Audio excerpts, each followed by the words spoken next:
Yeah. So let's talk a little bit about Nick. Like, how has Nick kind of shaped you? We've talked a little bit about it, but as an artist, as a songwriter, him being such a great songwriter, you mentioned he brought you to Shreveport and East Texas to bring you around other songwriters.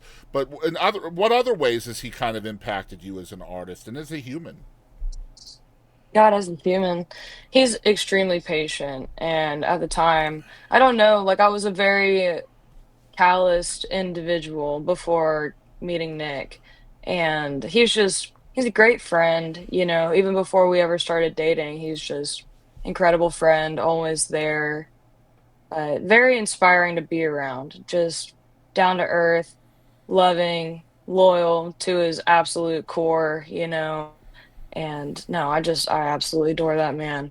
But as a songwriter and as an artist, just sitting next to him and playing those Brumley and Hale shows for 3 years taught me so much about crowd banter and storytelling and, like, how to pace out your upbeat songs to your slower songs and the stories that you do tell and the jokes that work and all this different stuff, like, sitting next to him was like a master class. Mm-hmm.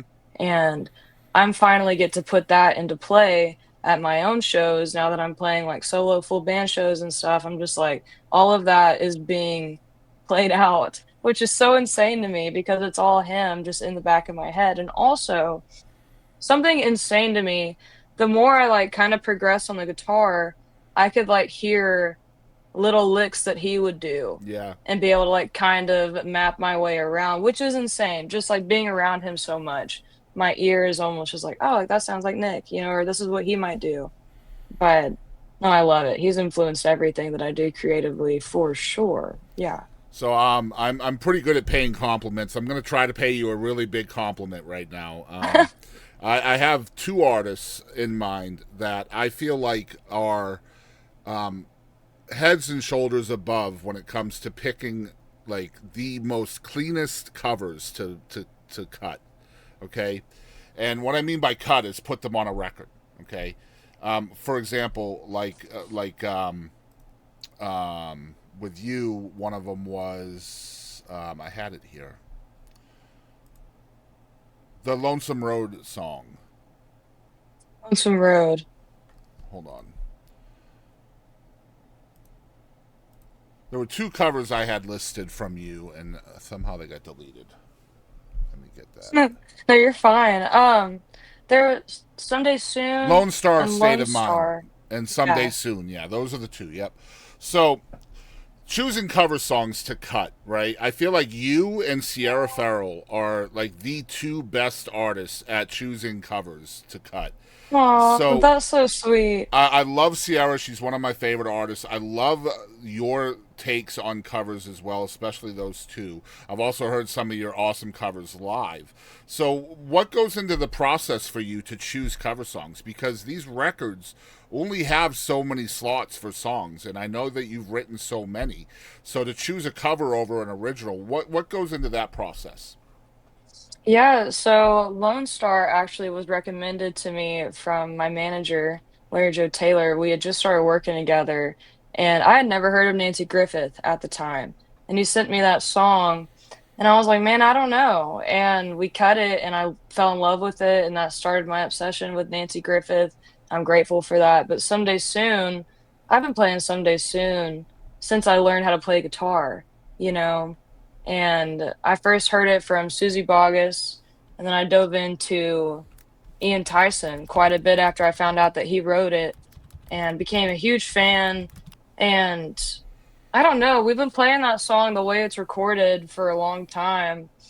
And I really wanted to hear it, done up the way that we played it because it is a little bit different than the original versions. And we lean a little bit more towards Ian in our version. So I just wanted to pay tribute to one of my favorite songwriters, put that song out there. Cause that song, I mean, that song is one of the best written songs I think ever. I mean, I love Someday Soon. I think that song's incredible. Yeah, your take on it is But just haunting too. It's very oh, haunting. thank you. Yeah. Thank you. I remember when I saw you live, a couple of the songs that I was thinking of were like "Ballad of Laverne" and "Captain Flint" by Guy Clark that you did a version of, and "Make Me Down a Pallet on the Floor," the old Gillian Welch song. So Hmm. some of those songs I hadn't heard in ages, and then you're breaking them out on stage. I was like, man, I love her choices, man. It's just so cool how you're choosing them.